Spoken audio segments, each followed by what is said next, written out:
మాట్లాడడానికి సమయం మేము ఇవ్వము అని చెప్పలేదు కదా.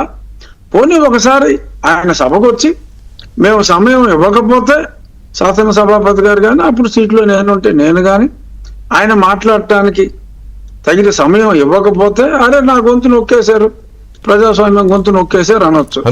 అంటారులే, అందులో డౌట్. మీరు ఇచ్చినా ఆ మాట అంటారులే కానీ వచ్చి అంటే గౌరవంగా ఉంటది. వచ్చి అంటే గౌరవంగా ఉంటుంది. కానీ ఇక్కడ ఒక ముఖ్యమైన పాయింట్ క్లారిఫై చేయాలి వెంకటకృష్ణ గారు. ఏంటంటే ఇందాక మీరు ప్లే చేసిన దాంట్లో ఆయన చంద్రబాబు నాయుడు గారు కూడా, సరే ఆయన గురించి వేరే కామెంట్స్ గురించి నేను వెళ్ళను, ఆయన కూడా మన శాసనసభ్యుడే కాబట్టి ఐ కెనాట్ కామెంట్. కానీ ఆయన ఏమన్నారంటే చంద్రబాబు నాయుడు గారు చివరిలో వెళ్ళిపోయి రాలేదు కదా, అప్పుడు ఏం చేసినాం మేము ఆయన అంటం జరిగింది. జగన్మోహన్ రెడ్డి గారు ముఖ్యమంత్రిగా పనిచేసిన 5 సంవత్సరాల కాలంలో 5 సంవత్సరాలు కలిపి శాసనసభ జరిగింది కేవలం 69 రోజులు మాత్రమేనండి. మొత్తం 5 ఏళ్ళు కలిపి 5 ఏళ్ళు కలిపి శాసనసభ జరిగింది 69 సిగ్గుపడాలి.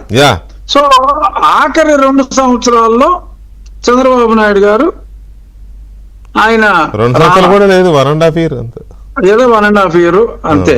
ఆ తర్వాత మాక్సిమం ఒక 16-17 రోజులే జరుగుతుంటుందండి అసెంబ్లీ. అవును, or at the most 20 days వేసుకోండి మీరు. ప్రోరేటాలో తీసుకున్నా ఏ సంవత్సరం పెద్దగా నడవాల. సో 60 రోజులు శాసనసభ జరిగిందే లేదు. సో 60 రోజులు శాసనసభ జరిగిందే లేనప్పుడు ఆ సంవత్సరంన్నరలో ఈయన అసలు ఆయన్ని డిస్క్వాలిఫై చేయడానికి అసలు అవకాశం ఏముంది? మామూలుగా సంవత్సరానికి 69 రోజులు జరగాల్సింది 5 ఏళ్ళకి 69 రోజులు జరిపిన జగన్మోహన్ రెడ్డి గారు తానేదో గొప్ప ప్రజాస్వామిక వాదినని ఫీల్ అవుతున్నాడు అంతర్గతంగా. పాపం ఆయన ఏదో చంద్రబాబు నాయుడు గారిని క్షమించి వదిలేసినట్టు ఆయన్ని డిస్క్వాలిఫై చేయకుండా మీరు అన్డెమోక్రటిక్ గా చేస్తే చేసుకోండి అని అంటాం. ఇక్కడ పాయింట్ ఏంటంటే నేను స్పష్టంగా రాజ్యాంగబద్ధంగా నడుచుకోవటం డెమోక్రటిక్ అంటారు, కానీ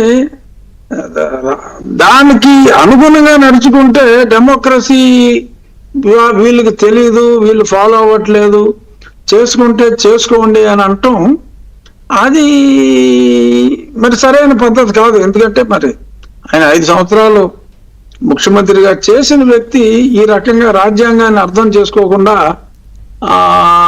మమ్మల్ని అపార్థం చేసుకోవడం దురదృష్టం. చూద్దాం ఇప్పటికైనా వారు అర్థం చేసుకుంటే. ఎందుకంటే అదే చాలా మంది ఈ ఎగ్జాంపుల్ మాట్లాడుకుంటున్నారు. అవును, అప్పుడు చంద్రబాబు నాయుడు గారు రాలేదు కదా, అంతకుముందు జగన్మోహన్ రెడ్డి గారు కూడా చివరిలో ఆయన కూడా ఏదో పాదయాత్రకి వెళ్ళిపోయాడు కదా. అంటే జగన్మోహన్ రెడ్డి గారు కూడా అప్పట్లో 1 సంవత్సరం ముందు పాదయాత్రకి, 1.5 సంవత్సరం ముందు ఆయన కూడా పాదయాత్రకి వెళ్ళిపోయాడు. ఆయన అలిగి వెళ్ళాడా అలగకుండా వెళ్ళాడా అన్నది నాకు తెలియదు, కానీ ఆయన కూడా వెళ్ళిపోయాడు. అలిగంటే పాదయాత్రకు వెళ్ళాలి కాబట్టి అలిగినట్టు నటించి వెళ్ళాడు. Okay, what ever it is. కానీ ఆ తరువాత ఎవరో కూడా ఇలాగా ఎవరికైనా ఒంట్లో పోలేదు అనుకోండి, నాకు ఒంట్లో పోలేదు, ఇలా ఆపరేషన్, నాకు బైపాస్, ఇన్ని రోజులు నాకు గ్రాంట్ మీ లీవ్ అంటే ఆటోమేటిక్ గా శాంక్షన్ చేస్తారు. అదేమీ లేకుండా నాకు రేపొద్దున్న చంద్రమండలంలోంచి నాకు రాళ్ళు తీసుకొచ్చేస్తేనే నేను అసెంబ్లీకి వస్తాను అంటే ఎంత సిల్లీగా ఉంటుందో ఇది అంతేనండి. That is also possible. ఇప్పుడు మీ మిషన్లన్నీ వెళ్తున్నాయి కదా, శాటిలైట్ వెళ్తున్నాయి కదా, ఉపగ్రహాలు వెళ్తున్నాయి కదా చంద్రుడి మీదకి, అది కూడా పాసిబుల్. అక్కడ నుంచి మట్టో రాయో బేసిక్ గా he's peoples representative from his own constituency. So కాబట్టి మొన్న మా